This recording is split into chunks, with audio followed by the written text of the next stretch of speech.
வணக்கம், நான் உங்கள் டாக்டர் சிவகுமார்.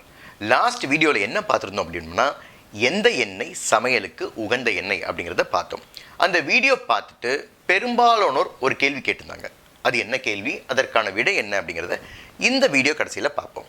அது மட்டும் இல்லாமல் அந்த வீடியோ எப்படி முடிச்சிருந்தேன் அப்படின்னா, அடுத்த வீடியோவில் உடல்நலத்திற்கு கேடான எதிரியான ஒரு எண்ணெய் நம்ம சமையலறையில் நுழைய ஆரம்பிச்சிருக்கு. நுழைஞ்சது மட்டும் இல்லாமல் உண்மையிலேயே ஒரு நல்ல எண்ணெயை, உடல் ஆரோக்கியத்திற்கு உறுதியான ஒரு எண்ணெயை தூக்கி எறியவும் வச்சிருக்கு.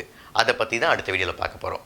ஆரோக்கியத்திற்கு எதிரியான எந்த எண்ணெய் நம் சமையலறைக்குள் நுழைந்துள்ளது என்றும், ஆரோக்கியத்திற்கு நல்ல எண்ணெயை, உகந்த எண்ணெயை எது நம்ம தூக்கி எறிஞ்சிட்டோம் அப்படிங்கிறதையும் இந்த வீடியோவில் பார்ப்போம்.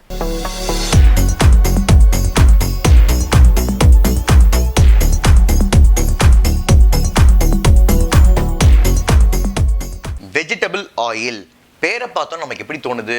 உடலுக்கு ஆரோக்கியமான எண்ணெய் போல அப்படின்னு தோணுது. தமிழ் இலக்கணத்தில் ஒன்று உண்டு. அதாவது முரண் அணி அப்படின்னு ஒன்று இருக்குது. கருப்பாக இருப்பார், அவருக்கு வெள்ளச்சாமி அப்படின்னு பேர் வச்சுருப்பாங்க. ஒருத்தர் பொய் சொல்லிக்கிட்டே இருப்பார், அவருக்கு ஹரிச்சந்திரன் அப்படின்னு பேர் வச்சுருப்பாங்க. அதற்கு இன்னொரு உதாரணம் இந்த வெஜிடபிள் ஆயிலில் சொல்லலாங்க. ஏன்னா கேட்கும்போது தான் அது ரொம்ப ஆரோக்கியமான எண்ணெயாக தோணும், ஆனால் உடல் நலத்திற்கு மிகவும் கேடானது. இது எல்லாமே நீங்கள் நினைக்கிற மாதிரி ஒரு ஃபார்ம் ஃப்ரெஷ்ஷில் வெஜிடபிள் எடுத்து அதுலேருந்து பண்ணுற ஆயில் கிடையாது. எல்லாமே கெமிக்கல் ரிஃபைன்ட் ஆயில் தான். Palm oil, soybean oil, corn oil, இல்லை மிக்சர் ஆஃப் இந்த ஆயில்லாம் சேர்ந்து தான் நமக்கு மார்க்கெட்டில் ரிஃபைன்டு, அதாவது வெஜிடபிள் ஆயிலாக நமக்கு கிடைக்குது. இதுதான் நான் சொன்ன நம்ம சமையல் அறைக்குள் நுழைந்த உடல் நலத்திற்கு எதிரியான எண்ணெய். அப்படி எந்த எண்ணெயை சார் உடல் நலத்திற்கு நல்ல எண்ணெயை நாங்கள் தூக்கி எறிஞ்சிட்டோம் அப்படின்னு கேட்டிங்கன்னா, இது வேறு எதுவுமே கிடையாது, நம்ம தேங்காய் எண்ணெய் தான் சார். தேங்காய் எண்ணெய், நெய் இதெல்லாம் நாங்கள் குறைச்சிக்கிட்டோம் தெரியும். ஏன்னா நாங்கள் அதில் சேச்சுரேட்டட் கொழுப்பு ஜாஸ்தியாக இருக்குது. சேச்சுரேட்டட் கொழுப்பு ஜாஸ்தியாக இருந்தால் நமக்கு கொலஸ்ட்ரால் அதிகரிக்கும், அதனால் மாரடைப்பு வரும் அப்படிங்கிறது நிறைய இடத்துல நாங்கள் படிச்சிருக்கோம் சார்.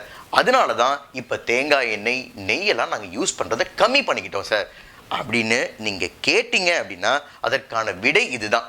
அதாவது 1955ஆம் ஆண்டு ஹெய்சன் ஓவர் அப்படிங்கிறவர் யூஎஸ் பிரசிடெண்ட்டாக இருந்தார். அவருக்கு திடீர்னு மாரடைப்பு வந்தது. இப்போ தான் மாரடைப்பு அப்படிங்கிறது தலைவலி, காய்ச்சல் மாதிரி வந்துட்டு போகுது. அப்போல்லாம் ரொம்ப ரேர். அதுவும் யூஎஸ் பிரசிடெண்ட்டுக்கே வந்த உடனே உலகமே ஒரு கேள்வி எழுப்புனுச்சு, ஏன் அவருக்கு வந்தது அப்படின்னு. வெள்ளை மாளிகையும் ஒரு அறிக்கை விட்டே ஆகணும். அவங்களும் ப்ரெஷரில் வந்தாங்க. யார் மேலேயாவது தப்பு தூக்கி போடணும் அப்படின்னு நினச்சிட்டு அவர் சாப்பிட்ட உணவில் எல்லாம் சேச்சுரேட்டட் கொழுப்பு அதிகமாக இருந்தது தான் மிகவும் முக்கியமான காரணம் அப்படின்னு ஒரு அறிக்கையும் விட்டாங்க வெள்ளை மாளிகை.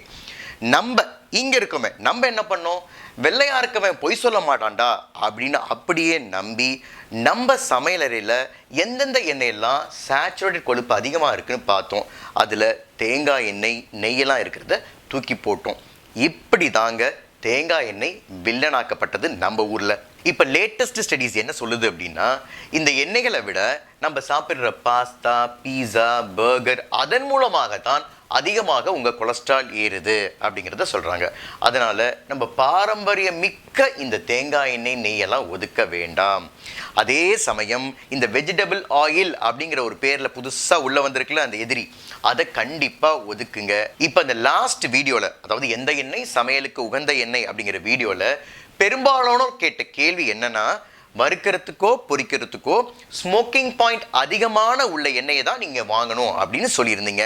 அப்படி பார்த்துட்டா ரிஃபைன்ட் ஆயிலில் தான் அதிகமாக ஸ்மோக்கிங் பாயிண்ட் இருக்குது. அப்போ அதுதான் வாங்கணுமா? அது கெடுதி அப்படிங்கிறதையும் சொல்லிட்டீங்க. இப்போ எந்த எண்ணெயை நாங்கள் வாங்கி வறுக்கலாம், பொரிக்கலாம் அப்படிங்கிற கேள்வியை கேட்டிருந்தாங்க. நம்ம முடிந்த வரை ரிஃபைன்ட் ஆயில் யூஸ் பண்ணுறதை குறைச்சே ஆகணும். அதனால் வறுக்கிறதா இருந்தால், பொரிக்கிறதா இருந்தால் நம்ம செக்கு எண்ணெயிலேயே அதிகமாக ஸ்மோக்கிங் பாயிண்ட் உள்ள 180 டிகிரி செல்சியஸ் வரையும் உள்ள தேங்காய் எண்ணெய், கடல் எண்ணெயை நம்ம யூஸ் பண்ணலாம். ஸோ முடிந்தவரை வறுக்கிறது, பொரிக்கிறதே குறைச்சிக்குங்க. அது ரிஃபைன்ட் ஆயில் யூஸ் பண்ணுறதை கண்டிப்பாக குறைச்சிக்குங்க. செக்கு எண்ணெய்க்கு கொஞ்சம் கொஞ்சமாக மாறுங்க. முடிவில் செக்கு மூலம் தயாரிக்கப்பட்ட தேங்காய் எண்ணெய், நல்லெண்ணெய், கடல் எண்ணெயை நம்ம சமையலுக்கு யூஸ் பண்ண பாருங்கள்.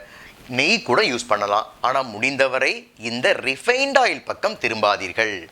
இந்த வீடியோ உங்களுக்கு பிடிச்சிருந்துச்சுன்னா லைக் பண்ணுங்கள், ஷேர் பண்ணுங்கள், சப்ஸ்கிரைப் பண்ணுங்கள். நன்றி, வணக்கம்.